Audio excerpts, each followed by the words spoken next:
I don't think our panelists need an introduction. Thank you guys so much for joining us for today's panel, How to Make the Move from 100% Club to Platinum. I am Sarah Gustafaro. I'll be the very gracious host of today's panel with these beautiful people.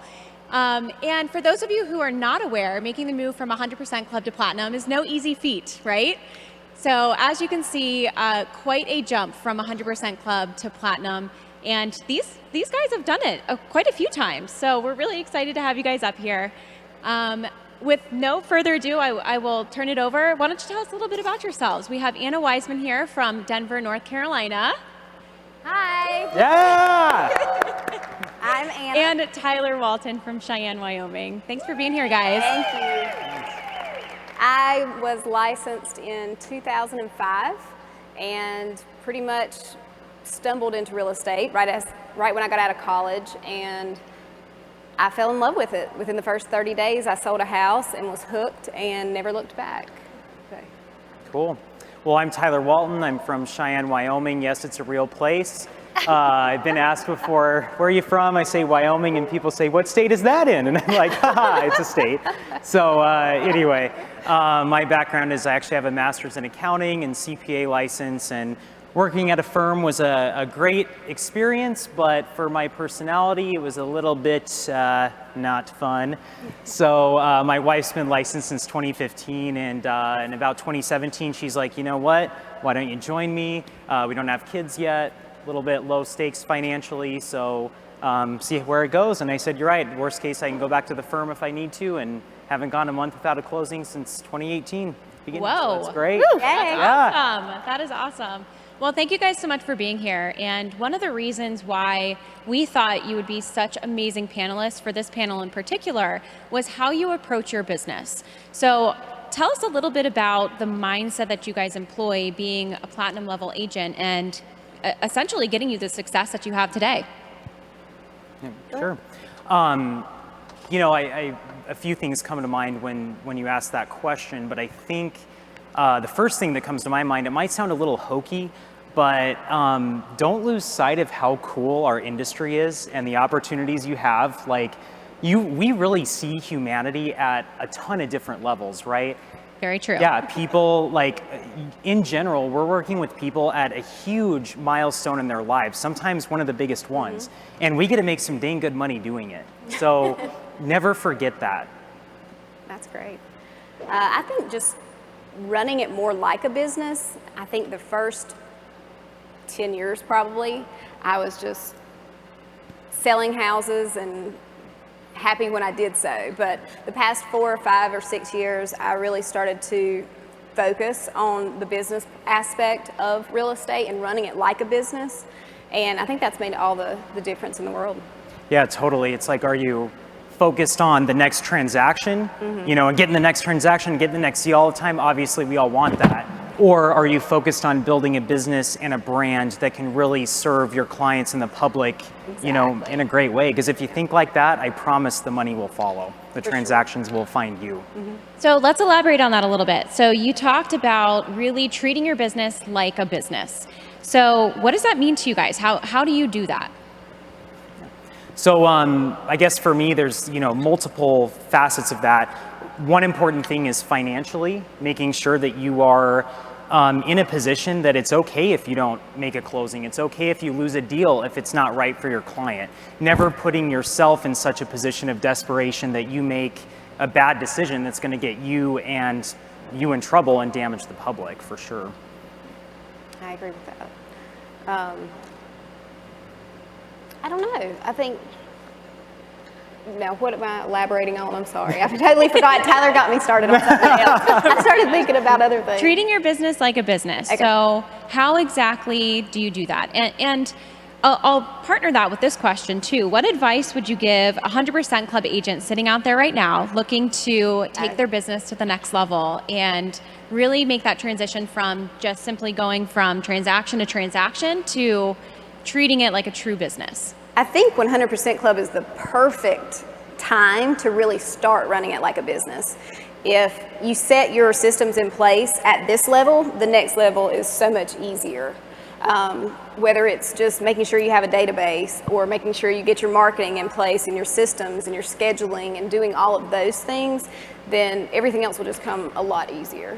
Yeah, Okay, I'm sorry. She said a key word, right, of systems, and we talked a lot about that throughout, preparing for this. And you guys have some awesome systems. So if you were to pick, one thing, one system that you feel like really sets you apart from, treating your business like a business, what would you say? What would that system look like? What does that mean? I think when we talk about systems a lot, we think of keeping track of milestones in the transaction, right? Which is absolutely important. We need that. I didn't have that for a long time.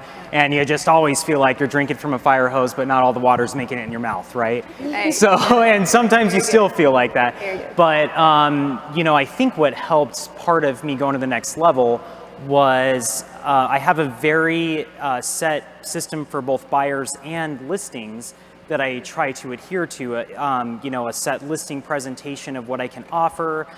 With buyers, I like to try to, we have packets for both sides. I like to try to have a meeting with them if I can. Obviously, not every situation's predictable. Sometimes you do just go start seeing houses and whatever, but you really change your role from, you just want to go see this house, and then when you find one, let's help you buy it, right? Yeah. To really being that advisor for them.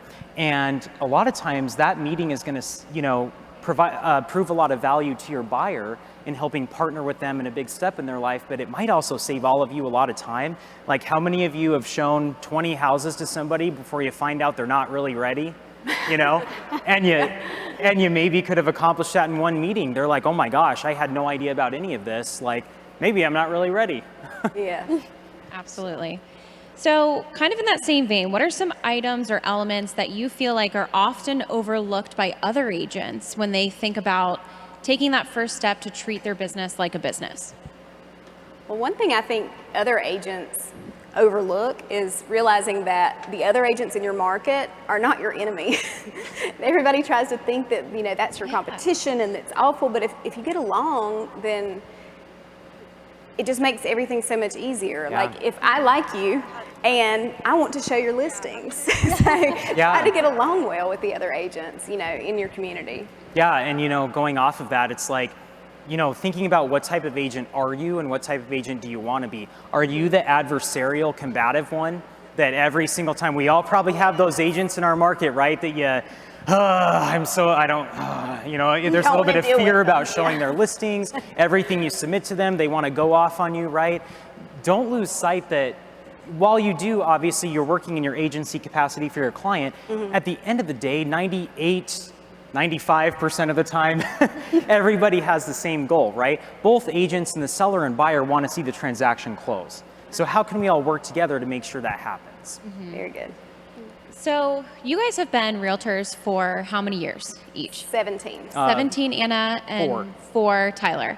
So if you could go back in time, 17 years ago and 4 years ago, and give yourselves advice when you were just starting out, or even, I know that you both had accomplished 100% Club relatively soon into your careers. So if you could go back to that moment in time, what advice would you give yourself? I think starting right and starting it like a business would make all the difference. I was playing catch up 10 years in, and I think if you start saving your contacts, setting up your systems, and scheduling is huge for me. I mean, my entire day from 5 a.m. is scheduled, and I think that if I treated it that way from the beginning, and finances too, like we had discussed, making sure your tax situation is set up correctly and all those things. Yeah, and scheduling, calendar, man, one day I was so overwhelmed, like, I don't know, 2.5, 3 years ago. It was like, everything just has to go in the calendar all the time. Yeah. Even if I get a call when I'm driving, I will pull over and add it to my calendar. Amen. Or it will be lost forever. Yeah, right, just, and that happened to me a couple times. Yeah. And also, I think, I would go back and tell my past self, like, don't work on everything 24/7 all the time. Oh, yeah. You don't have to. And I think at the beginning of my career, I sort of felt this need to, you get paid really well. You have to be working all the time. You can't have any life outside of your clients and have to be available for them all the time. And that's really not true. obviously, if you want to go to platinum, the next level, you are going to have to be available weird hours, to accomplish your job. So I had to make the commitment to set some boundaries with clients and say, hey, I have these categories that I reserve for those times, so I am available for you. After hours, weird hours, and weekends are reserved for showings, time-sensitive negotiations, or emergencies. And if it's not in one of those, I'm not going to respond until a normal time, because I found myself having anxiety. Just running. Even if I got the text and didn't respond to it at 8 p.m., I hadn't communicated that expectation to them, and all night I'm like, oh, I'm not getting back to them. No. What are they thinking about me? What am I going to say back? So, ugh. You guys touch on so many good points, and one thing that we'll get into, a couple of things that you brought up of scheduling, the activities that you dedicate time to, how you manage your schedule. But before we move on to that, I want to ask one more question about building your business. And I think there's so much stuff out there for agents to consume, right? There's so many opportunities and so many things that really can work for anyone, right? And we heard Nick talk about it, we hear Adam talk about it often, that there's a lot of distractions out there in the industry in general. And when you think about what would be worthy investments, whether that's of time, energy, money, what is top of your list as a platinum agent? Delegating anything you can, whether it's someone to clean your house or to keep your paperwork together. It's those money-making activities, how much you're worth an hour and what you can actually do. I think that when I finally realized I literally can't do it all, and there's not enough hours in the day to do it, when I started delegating some things that I'm comfortable with, I'm kind of a control freak, so I do have an issue doing So delegating was probably hard for you. Yes, delegating is difficult. But you could do it. Yes, but I'm learning, so do as I say, not as I do. Yeah, I'm a control freak too. So, but when you're talking about worthy investments, I think there's a lot of people trying to sell us lead systems and pay us for referrals, pay us for leads, and whatever. And that can work. I'm not saying that can't work, but I've kind of taken a different approach, and I invest in the transaction. And I think a lot of agents now in this hot market, think that you can just put a house up and it'll sell, and it will. You're not wrong. But when the market slows down again, the public's going to remember the agent that still went 110% on getting great listing photos, great videography, doing open houses, helping them with staging. And you're building your business. Absolutely. And you have one opportunity. Whether that house sells in one day, which is great right now, but those of us that sold 10 years ago, that's not the case. You've got that one opportunity, that one day, but how much can you put it out there? Because if people don't see it, it didn't happen. Yeah. And also, how many of you have had a client tell you, that must have been the easiest money you ever made, right? I'm sure we've all heard that in this market, but right? I think we're guilty of it. But if you still put your all into your clients like that, they won't think that way either. They'll be like, man, you really went above and beyond when you didn't have to. And 9 times out of 10, they'll get a better price still and better contract terms. And we need to quit as an industry making it look so easy. I think everyone is posting sold in 24 hours. They don't see everything else that happens, and that's why everybody and their brother has their real estate license now, because they make it look so easy. But sometimes we need to share the fact that there were 42 offers, and we had to make a spreadsheet and decide what all happened during the due diligence period and appraisal issues, and share some of the struggle. It doesn't make you look like you're not a good agent. It makes you look like you've earned your money and doing what's best for your client. So one thing that I've heard you guys say a couple of times is expectations. So let's talk about that a little bit more. So expectations apply to, ourselves, right? And our business and what we expect out of ourselves for our success and our schedule. But also client expectations. Tyler, you started to get into that a little bit more as well. Yeah. Elaborate on that for us a little bit. Yeah, I think it's, on the slide up there, it says the importance of saying no. And again, at the beginning of my career, I would say yes to everything and take on everything and take on everyone. And I'm sure most of us in here know some paychecks are not worth it. Right? I spent so much time spinning out with these really abusive clients, and catering to them. Yeah. And at some point, saying we may not be a good fit, because that difficult client, and we're all going to have difficult clients all the time, okay? But being able to identify those particularly difficult ones and saying, I don't need to help you, because that person is going to take up the time that 5 awesome clients might. It's a running joke in my office that I don't work with a-holes. Yeah. Like, I'm just not going to do it. It's not worth it. I love my clients. Like, I want to help them, and if I want to help you, we're going to get along a lot better. I love that. And, you brought up a really good point as well of when you are saying no to something, that allows you to say yes to something else. Yeah. And vice versa. When you do say yes to something, that means that something else in your life you have to say no to in order to accommodate that. So how do you guys balance and find balance between doing it all, and your personal life and your professional life and just everything? The biggest thing for me was communicating those expectations of those categories for the hours of when I work and whatever up front with the clients, because one of my big goals for 2021 was achieving peace, because there's a lot of chaos in this industry, and weirdly just telling them this is how I operate, this is when not to expect a response from me, was the peace that I needed. I can have peaceful evenings now, and if I'm going on a trip or something and say this is an off-the-grid trip, I have made these arrangements to still make you get taken care of. Sometimes also just being human with them, and saying, there was a time last year I hadn't had a day off in probably 6 weeks, and I felt like I was going to have a mental breakdown. And so all my clients, I just touch base with them. It's like, hey, I'm a basket case. I'm going to have a mental breakdown. I'm taking a mental health day this day, right? And not a single one of them received that poorly or criticized me for that. They said, that is so smart. I had an agent or 2 in my office that are really awesome that helped me out too. So I see if there's any house that pops up that you absolutely have to get into on this day, they will take your call, they will have you go see it and help you. So I bet that made you a lot more relatable with your clients as well, because they're like, okay, he's human as well, and I know that he needs a break, and by him setting that boundary, needing a break, means that I'm getting the best of him when he is showing me a property or helping me through this process. I love that. So you guys referred earlier to literally pulling over on the side of the road. So now every time I see a car on the side of the road, I'm going to think it's a realtor making an appointment. Adding to the Google Calendar, do it. So what does an average day look like for you guys as platinum level agents? Give us a snapshot of your schedule. Well, for me, I like to wake up early. I have a 6-year-old, and if I do not get up before her and have my quiet time, my coffee, my devotional, Bible study, whatever it is, workout, then my schedule's completely off. And I think that's the self-care aspect that you're kind of talking about, and that's just how it starts, and that's what sets the tone for the rest of my day.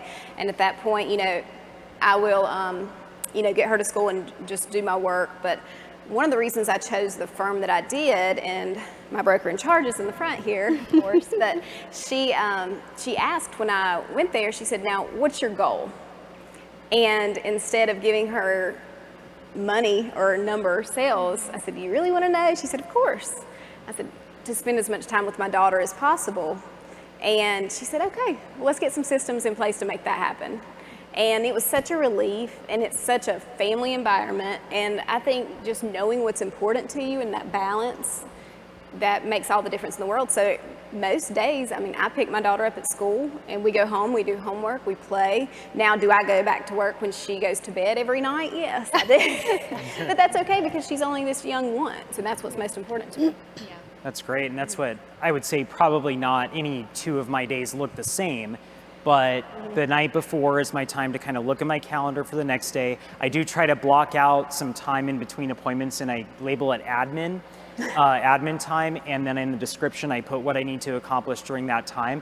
But same as you, I think our own mental health is so important to be tip-top for clients and our families, and so I wake up early too, and that's my time that nobody can steal from me. I make my coffee, I turn on the local morning news that's funny in its own way because I'm 90 years old, and I sit in my chair and I just watch the morning news, right? It's your quiet time.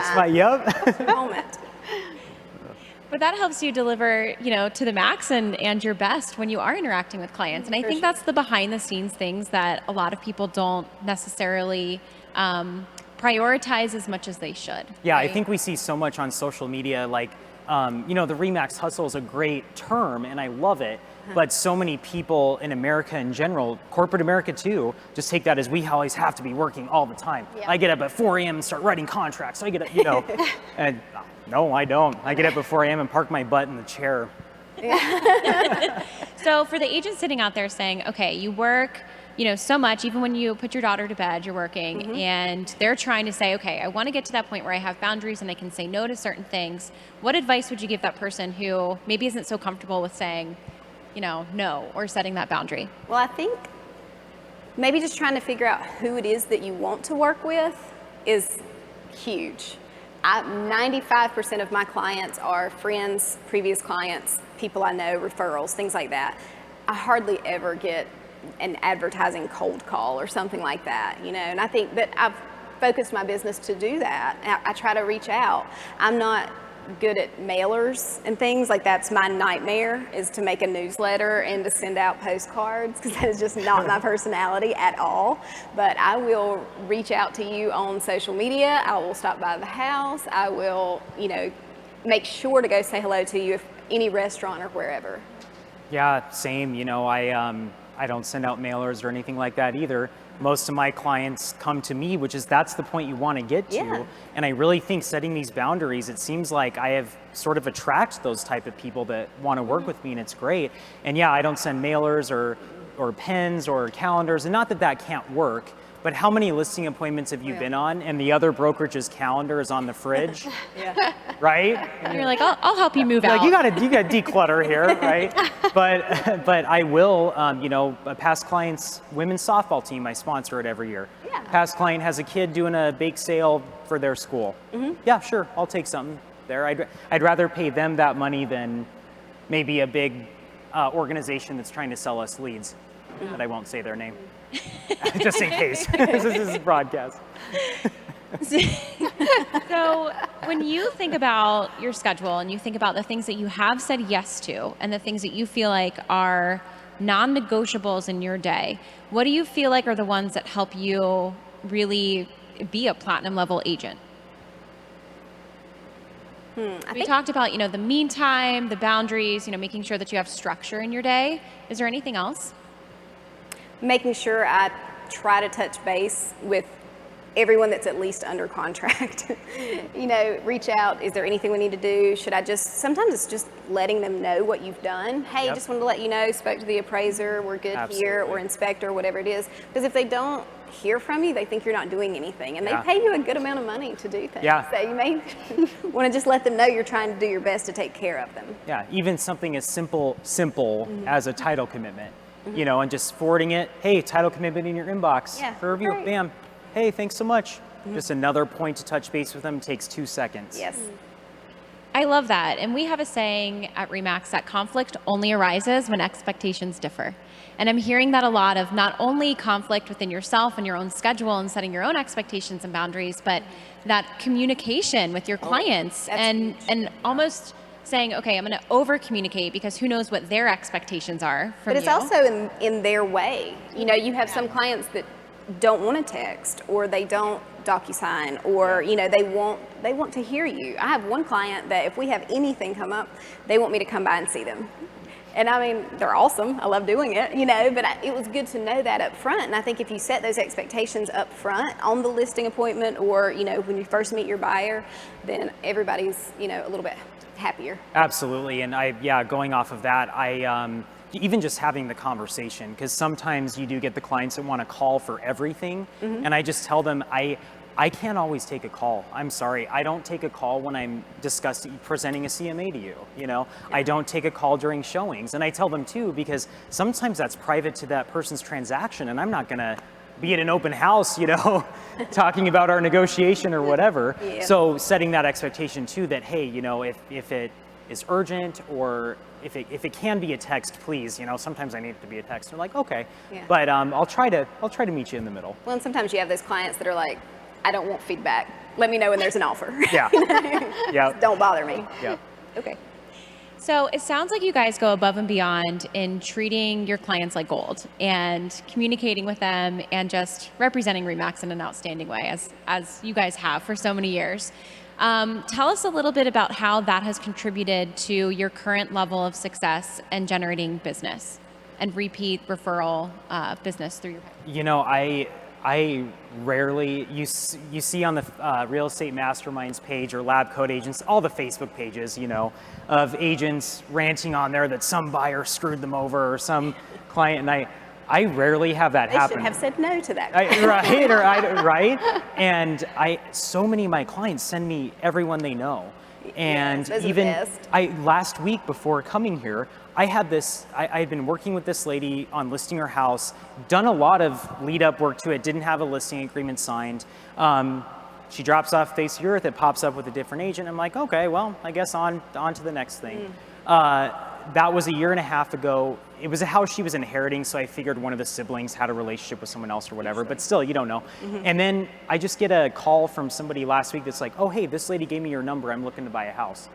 Like, what? So you never know. But you didn't burn that bridge either, you know. You never know who you're going to have an impression on. And even going off of the other big producing agents in the market aren't your friend or they're your foe. I mean, I just did a deal with one of the top 5 agents in our market a few months ago. And afterwards, we had never met each other in person. Isn't it funny now how we can do multiple deals with people and never meet them in person? And there's that mystery, like, do they look like their picture? I don't know. So, right? No, never. But we saw each other, recognized each other in a coffee shop, and she said, you were so great to work with and your paperwork was so great. If I get out of the market like hush hush, I would not hesitate referring clients to you. So, and that's not to toot my own horn, but it's like thinking about how you represent yourself to everybody matters. For sure. So when you think about when you were 100% club level agent, like many are who are attending this panel, either live with us here or at home, when you think about some of the mistakes that you made along the way in building your business or generating leads, tell us a little bit about that, because we know, we're all human, it happens, right? So what mistakes have you made that you want others to avoid? I think everyone sends things out at Christmas, and I did that for years. I mean, cookies, poinsettias, whatever it was, but it gets lost in the shuffle. So one of the big things I do now is send things out for random holidays, whether it's their house anniversary or Veterans Day, things like that, just to make them know that you're thinking about them, but not when everyone else in the world is thinking about them. I think that really has made a big difference. And they'll post it all the time, they'll just, oh, Anna's the best agent, whatever. I'm like, yay. Yeah. Love that. Cool. How fun is it to get something, for Mother's Day or, a kid's birthday or something that, they're not hearing from other agents during that time. Right. It really lets you stand out and create that connection. Totally. Love that.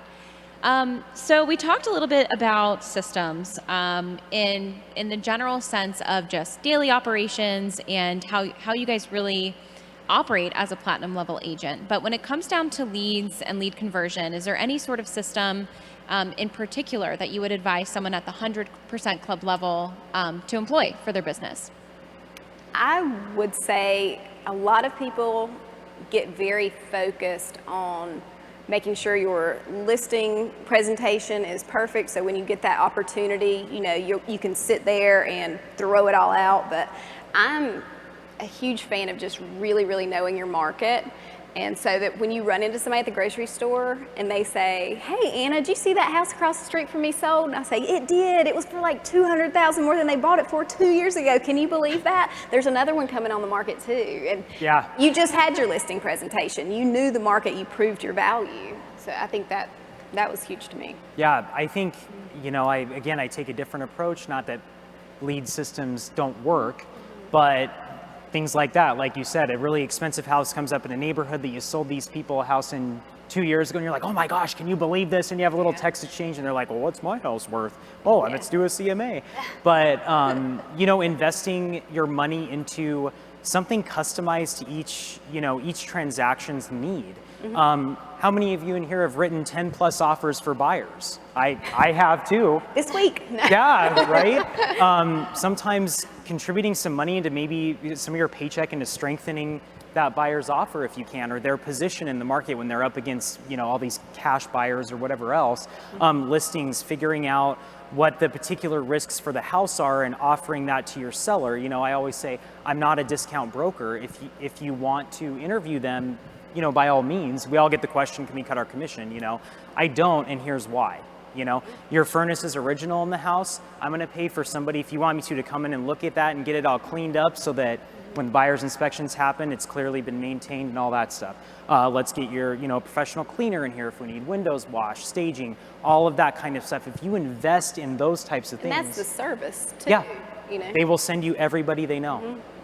I had one client one time that had his house listed for 6 months. It did not sell. Someone from his church gave him my name, and his house, you guys, there was just stuff everywhere because he's elderly and he could not get up to open drawers to put things away. And I asked him, I said, do you have somebody that could help us maybe move some things around? And he said, no. And I said, okay, well, do you mind if I do it? And he said, not at all. So I came over in my sweatpants and we were there for 5 hours, and I would move everything out, take pictures, make sure everything was good. And then I put it back, and I just put in the remarks, just make sure that, overlook any mess or clutter and things like that. And open houses, some people may think I'm crazy and we're still doing them, but one of my listings I have coming up next month, Facebook message 2 weeks ago, Tyler, you sold our neighbor's house a year and a half ago and we just loved your open house. We would like to hire you to sell our house. Not even competing. Great. Went over there, listing agreement signed, working on, that's the kind of business you want to generate. I like open houses, but I like people. I know, I just like doing them. Hang out. Yeah. So open houses, that's all you need to do to get from 100% club to fun. That's it. See y'all later. So how has that strategy changed throughout the years? Like when you think back to when you were 100% club to what you're doing now, what do you think has changed the most through that process? Oh, goodness. Ooh, that's a question. I've lived through a lot of cycles in real estate.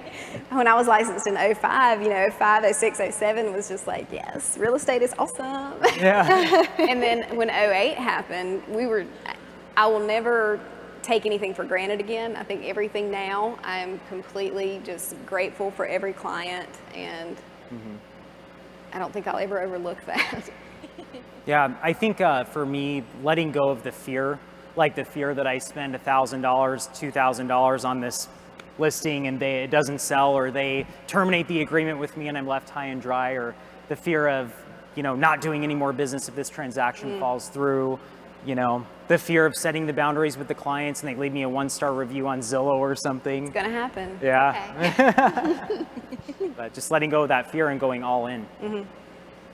I love that. And I think that ties back really nicely with, at the very beginning of how you're approaching your business and that mindset shift that we talked about, right? Yes. Of having that fear and being afraid to saying no to some things and boundaries and really going above and beyond for your clients out of fear, right? Of whether or not that investment's going to return well for you. So it seems like you've gotten comfortable in that space, right? Like your comfort zone has expanded to that space. Yeah, and one other thing I wanted to say on that I feel is important. Another thing I committed to about 2.5 years ago, not that I wasn't honest before, but Tell us more. Tell me. Yeah. It is just owning up to it immediately when you mess up. And that's super hard, right? It's scary. Yeah. At the beginning of my career, especially as a new agent, you're like, I don't want to look inexperienced. I don't want to, how am I going to fix this before anybody finds out? How am I going to make it look like someone else's fault or try to, and it's like you just got to rip the Band-Aid off. Because think of how much negative energy that takes, and the client's going to find out anyway or whatever, than just being human with them. I made a mistake 2.5 years ago that cost me $2,700, and it was such a dumb, simple thing. It was mixing up the naming of attachments, and this one attachment that shouldn't have made it all the way to the appraiser did. And there's probably a way I could have tried to spin it or tried to make someone else that should have caught it, whatever. Or I could just say, hey, I'm really sorry, I'm making this right, move on to the next positive thing. And they'll respect you for it. You will not get, 9 times out of 10, you will not get somebody being mean to you about that. And if they are, then you probably didn't want to work with them in the first place, or you shouldn't be. Because they mess up too. So let's talk about that for a quick minute. So Anna, you brought up before, identifying your target client and making sure that you are working with people that you really want to work with, that can support your business, blend with the business that you're trying to create as well. Tell us a little bit more, as a platinum agent, how would you define your ideal client to work with? I think someone that is grateful and values you, because I want so much to help people. I mean, just constantly, I want to go above and beyond. I want to do what's in their best interest. So if someone is very grateful for you, and I think that can make a huge difference. Yeah, it's funny. I was telling some of my other people at the brokerage here that even the difficult clients, we're the difficult of the good clients, because there's strata within the good clients. There's difficult good and there's good, right? And I had these clients that were very challenging. We fell out of contract, and it wasn't necessarily their fault that they were challenging, but it was challenging all around. It was a challenging deal. And they gave me some money for my time. And that was so I was like, you guys don't have to do that. They were so thoughtful, so nice. kind, and just, super appreciative. Awesome. So your ideal client is someone who gives you money. Yeah, yeah, I can be bought. And IRS, I will claim that money, don't worry. You're watching. So you both talked about some really unique ways to stay in contact with clients regularly. Tell us a little bit more about what you do to gain those referrals, to stay in constant communication with folks, just on a day-to-day basis. I know it sounds crazy, but I think social media, I literally set aside time just to reach out to people on social media, because if you are in front of them and if you're talking to them, then they're going to remember you and what you do.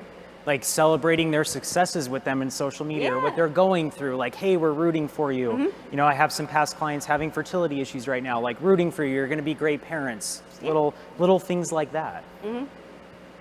Love that. That's the connection that you're creating with your clients, right? That keeps you top of mind in those instances where they say, oh, okay, I'm already on Facebook. I'm going to message Tyler and say, I'd love for you to list our home. So I love that, staying top of mind. So when you think about your platinum level peers, what are some similarities that you guys notice as far as the way that they treat their business and how they generate more business and the strategies that they employ? What have you noticed? Prompt communication, probably. Generally, they're not the types of agents that'll Procrastinate. Yep. And we're all procrastinators to some extent, right? On some things. Yes. But I think prompt, good communication is key. Scheduling. Yeah, scheduling, absolutely. Yeah. Awesome. Any other items that you want to bring up as far as being from 100% club to platinum? I think on the buyer side, one thing I forgot to mention is really making sure you know how to write a good, clean, understandable contract is so important in this market. I can't tell you how many times I was in a multiple offer situation with a buyer and the agent on the other end calls me and they're like, thank you. Thank you. I could read your contract. I try to do as few pages as possible, really spell out the terms clearly and include a summary in the email, because listing agents are bombarded. I know that the stereotype is that listing agents have it so good right now, and in some ways they do, but getting like 20 offers on a property is overwhelming, especially when they're messy and you gotta, oh my gosh, you know? For sure. I think also just knowing yourself goes a long way, because the way I run my business is not going to be how Tyler does. That goes back to doing the mailers, or maybe it's the fact that you want to have an event, or a pet adoption, or that you want to get into the Children's Miracle Network. Just know yourself and know what you like, and if you like what you're doing, it's not going to seem like you're working. Yeah. And I think too, this goes a little bit back to mindset, sorry, but I wanted to say, and I'm remembering things I wanted to say. The public has a huge idea of agents as being overpaid, lazy, right? Unnecessary. don't be that agent that reinforces that stereotype. And I think, I have no scientific data to back this up, but I think RE/MAX agents in general are not like that, which is part of why I love RE/MAX. But don't be the reason somebody would think of going with an iBuyer or all those, you know. I try to employ that mindset every day, like I'm gonna prove to this person why we matter. Well, I'm reminded of just a few hours ago when we had Bobby Bones on stage, right? Instead of proving people wrong, prove them right and live up to that expectation. Yeah. Love that. So everyone in your app, you have the opportunity to ask our wonderful panelists some questions. So please feel free to open up the live Q&A section within this session and submit a question. We'd love to hear and answer some of the questions that you guys may have for Tyler and Anna. And Miss Kristen, do we have anything yet? We do. We've got some good questions Awesome. already. All right. All right, fire away. Going Let's up hear over them. here. Okay, so one of the questions that we have, are you using coaches now or in the past? I am not. I'm not. I never have. Yeah. Okay, why? Sorry. Let's talk about that. Why? Why don't you use a coach? And I think education is extremely important. So I feel like this is almost my coaching when I, going to like celebration, CRS, coming here, doing conventions, reading books, doing things like that, I think really pushes me. Yeah, and I would probably say, for me personally, there's more value in getting a good mentor in your office or your market. Completely agree with that. Somebody like that, yeah. They're going to have a little more probably specialized experience and knowledge to. Bounce ideas off of each other and hold each other Oh, totally. accountable. I mean, I have what a did you do this whiteboard. week? I have a whiteboard in my office, Me and too. sometimes agents come in and we just like, yeah, let's figure this out. And we're like, as crazy escalation clauses and the calculations. Exactly. What else could we have done? Let's try this. Yeah. It's Yeah. going to fail. Who cares? Absolutely. And I would actually argue that you both have coaches in the sense that you have someone asking you, what do you want out of your business and out of your life, right? Yes. Mentors. Asking that main Yes. question, Yeah. mentors, and that environment that helps hold you accountable to that. I think that the environment and the support that you surround yourself with are probably more Yes. And for me, it's like coaching mentorship for you guys. I have to go to the office because if I'm trying to work from home, I'm going to do laundry and I'm the cook. same way, and, yep. so I mean, I have to set that time aside and just go and be around people. Yeah. Love that. Love that. Okay, Tyler, what did you do at your open house that really impressed those sellers? You know, I don't know, but but here's my kind of thing about open houses. You got to really know how to read people, and people they can sense when you're hungry for the money and hungry for the sale, and don't give off those I shouldn't say car salesman vibes, but that's a stereotype because car salesmen are great. I love cars. But my open house strategy is they walk in the door, I have a flyer, I hand it to them. I said, hi, I'm Tyler, the listing agent. Really appreciate you coming. I'll tell you a few things about this house and I'll leave you alone if you don't want to be bothered, and I'll be over here if you have questions. So, and most people do want to engage actually, so. Yeah. True. What is your favorite things about RE/MAX? Oh, I left RE/MAX one time. I know, so let me tell you, learn from my mistakes. It was when the crash happened in '08, and I went to work for a local firm, and I realized after a year there or so that I was spending so much of my time trying to reinvent the wheel and trying to make brochures and just like the little things that RE/MAX makes it so easy to do and that we take for granted. And then I even interviewed with another firm just to make sure.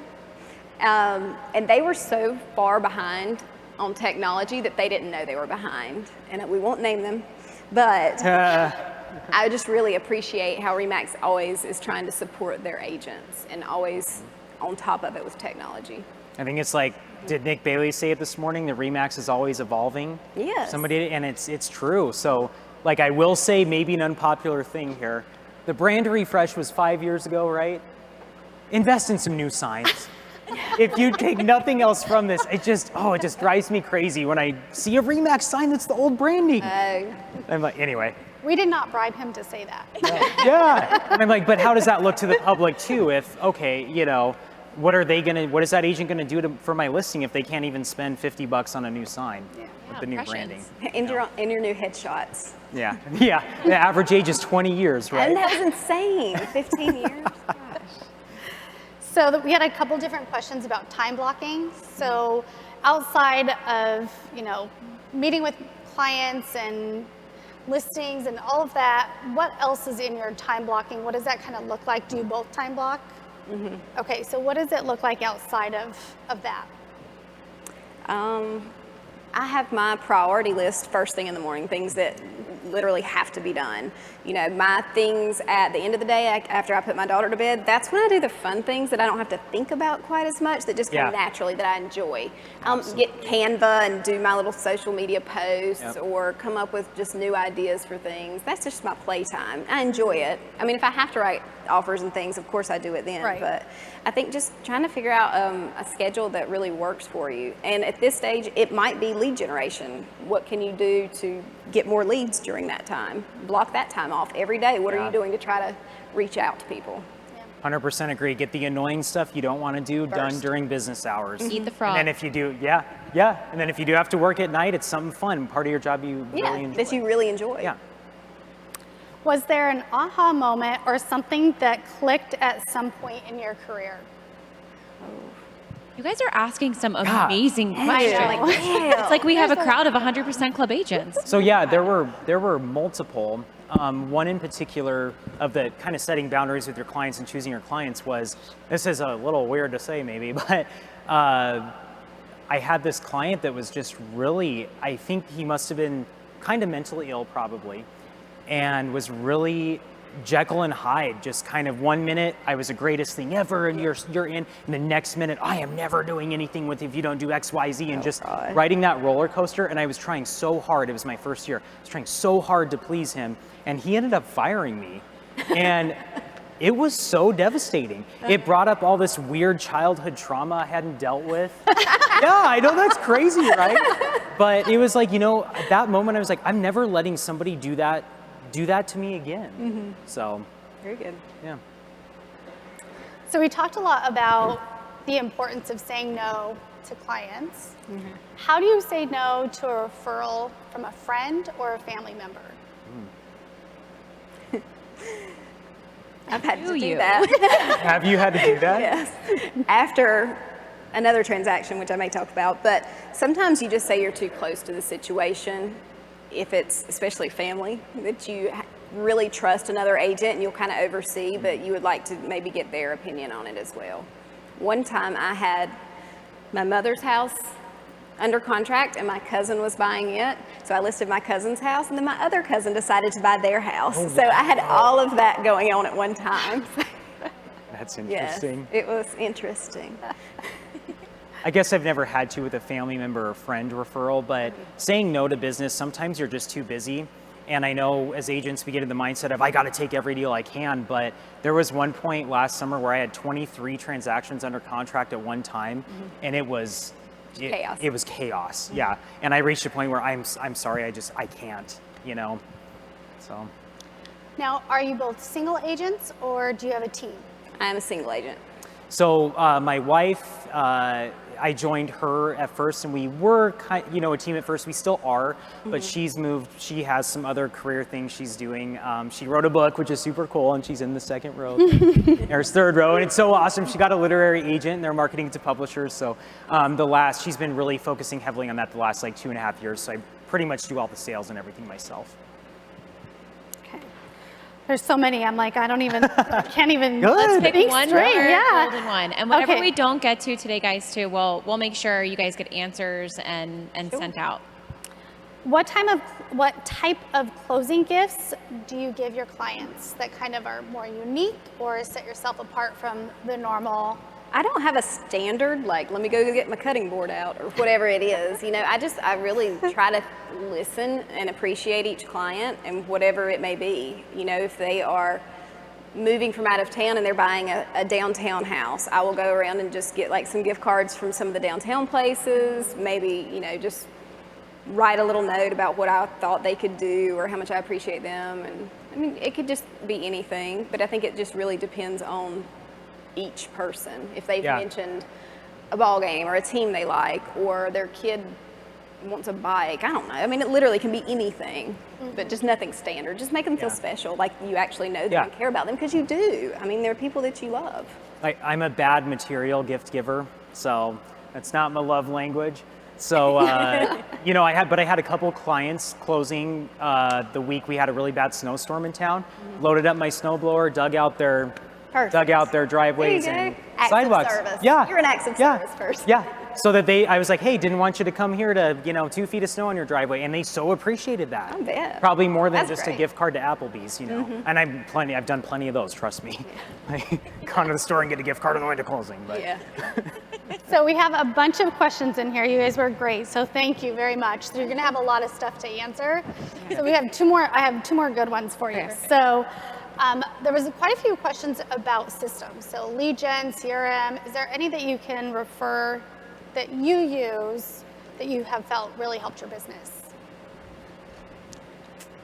Not necessarily. Sorry. I know, I'm not really good at that one. Yeah. I mean, So that question was about specifically lead generation. Yeah, right? or CRM or anything, any of those systems. Honestly, my transaction management system is an Excel spreadsheet. I mean, I am a CPA, right? So I'm an Yeah. Excel nerd. But yeah, that's that. But other than that, as far as lead gen, I think we both really taken a heavy past client referral Yes. focus, and it changes the game from you cold call 20 people, maybe tease out 10 of them that are kind of decent, maybe close 5 of them, to 5 people come to you ready and you close with them. Okay. Same, nothing. well, just making sure, like, in your database, who is the most, not important client, but the ones that are going to use you and that will refer their family and friends to you, and that are, you've used them or they've used you several times. Just make sure that those people, if they call you about a house or something, Yeah. I don't care if it's a $20,000 something, know you're not too busy, and you make sure you take care of them. Totally. And the women's softball team I sponsor, I mean, those people give my name out to everybody they Yes. encounter, I swear, Those are good ones. Yeah, so stuff like that. Yeah. So for newer agents in the market with very seasoned agents in the market, do you have any advice for agents that are trying to compete against those agents, basically? Use your newness as an advantage. So I got my license right out of college, and I can't believe people trusted me, honestly. But I would try to say, hey, look, I don't have 30 listings. You are my only one. You have my undivided attention. I want to, work really hard for you. You're it for me. Yeah, I would say tell them that I'm on Realtor.com all the time looking at other listings, and I sort of have employed strategies of I'm assuming they're talking about competing with listing agents, seeing how they're marketing their listings, how their listings are staged and what the photos are like, and assuring that person, I pay attention to the top producers, and I'm going to do that a marketing plan very similar to that. I'm not going to skimp on that, and I'm going to be more available to you than they would be probably. There you go. So Okay. don't take away my business, dang it. Do you have any specialties or special areas that you focus in? I focused on residential. You would think as an accountant I would love commercial, and I just don't. And I disclose that to people. I have past clients want to do commercial. I say, I honestly am not great at this. I don't really have a heart for it, so I feel like I'm not going to serve you as well as maybe another commercial agent in town. But if you do want that, I'll definitely help you. So. My degree was in fashion, so this makes sense. And my mother was an interior designer for 25 years. So for me, that aspect of going in and just helping them stage. Then I took photography classes during the crash because I wanted to do something where I could still sell real estate full time, but earn more money. So that was a great thing for me to do. Now, knowing what to photograph and what angles to do and where to stage it, I think will try to set you apart. Yeah. Okay. Do you plan in advance about the move or so it says, do you plan in advance about the move, example, volume and transactions needed to move from 100% to platinum? I did Okay. when I did that. I think it was kind of a focus. I'm I like sports, I'm competitive, so, but more against myself. So yes, I mean, every month I always look through where am I, when am I gonna get to executive 100% platinum, you know, where are we in that during the year? Yeah, I definitely look at the progress of it. I'm not necessarily as forward focused on the numbers so much as like giving my all for anybody who comes to me. And then the numbers really have followed. Knock on wood, hopefully this year is the same, but. Yeah. So goal planning. Do you goal plan? When do you do it? And how often do you check in? I set my goal low, which probably drives my broker in charge crazy because I like to meet my goals. So I set it a little bit low, and then I'm like, oh yay, I did, you know, 5 million more than I thought. And I kind of shifted my approach to setting more goals about my work style and my own health. And since doing that, you know, I've talked a lot about setting boundaries. Really, the transactions and the clients have followed. You know, So do you leverage social media to get leads? If so, how? And what platforms would you suggest? For sure, whatever works for you. Yeah. Who is your audience and who are you speaking to? You know, if you're trying to reach 20-year-olds, do not get on Facebook, you know? And I think we all have to get over ourselves a little bit. Nobody likes to be on video or see themselves in pictures or things like that, but your clients like you, and that's why they work with you. So just go ahead and put yourself out there and get over yourself. It's fine. Don't worry about fixing your hair and makeup, using filters or whatever. No, I was mad because I'm having a bad hair day today. Like every other day I've been in Vegas has been a good hair day except today. So when I'm on stage, but I've done a lot of video, but a little bit differently, not necessarily in marketing myself, but for my transactions. Like a lot of clients can't come to inspections, or, you know, while I'm here presenting offers to sellers is a little more difficult. So I've really leveraged BombBomb to help present those types of things. Or at the inspection, hey guys, here at your inspection, bad sewer, that stinks. We'll have more information and tell you what that looks like. Stinks, right? But then even presenting paperwork and things like that, especially if they have a crazy schedule or it's a couple that aren't going to be able to match up at certain times, recording that gives them a chance to digest that and watch it a few times. They know the highlights, and then when they want to call you, it's not new information. That changes that phone call that would have been an hour down to like 5 minutes. Like, hey, here's the 3 things we got to talk about. You know, so. What is your favorite book or podcast? You don't want to know mine. My wife's an author and I don't read. I don't have helpful ones. Yes. I did listen to like a real estate horror stories podcast for a while. Have you ever done that? Yes. I have some war stories. Yes. See me after and we'll talk about them. But so I like to hear other people's war stories. But Do we have one more? We have Let's do plenty one more. Okay. Yeah. We can keep this going. Okay, so if you could name one specific task that pushed you from 100% to platinum, what would it be? Communication and not procrastinating. so yes, and calendar, if we haven't said it. I know. Calendar. Even just managing the calendar takes away so much anxiety of just knowing, agree. okay, it's in there. I just put it in there And whenever saying something comes no, up. like literally, it's okay to say no to a client if you think you're going to spend more time than it's worth, and that's knowing kind of what you're worth an hour, and just saying no. It's okay. I had to tell an agent who called me on Thanksgiving one time. They said, "Don't make me call Janet Cox, who's my broker in charge." I said, "You want her cell phone? Hang on one second."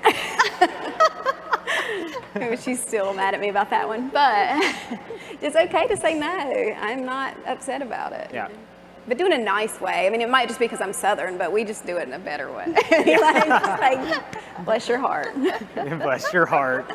Just respond with that. Yeah, bless it. Awesome. Well, if you guys want to connect with Tyler and Anna, we've had their information on the screen here behind us. Please find them on Tyler's on TikTok, and TikTok shows that I'm my age. TikTok, and Instagram, their websites. Reach out, connect. They are so open and so transparent and so genuine. Please reach out and ask questions. Connect with them. Follow them.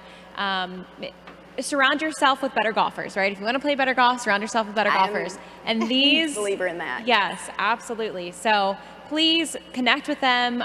Continue to ask questions through the app. We'll make sure to get all of your questions answered. And please, a big round of applause for Anna Wiseman and Tyler Walton. Oh, thank you.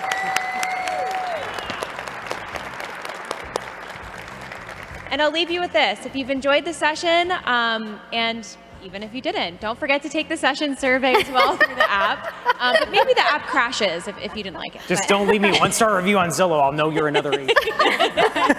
Thank you all for attending. Have an awesome year. Take care. Thank you.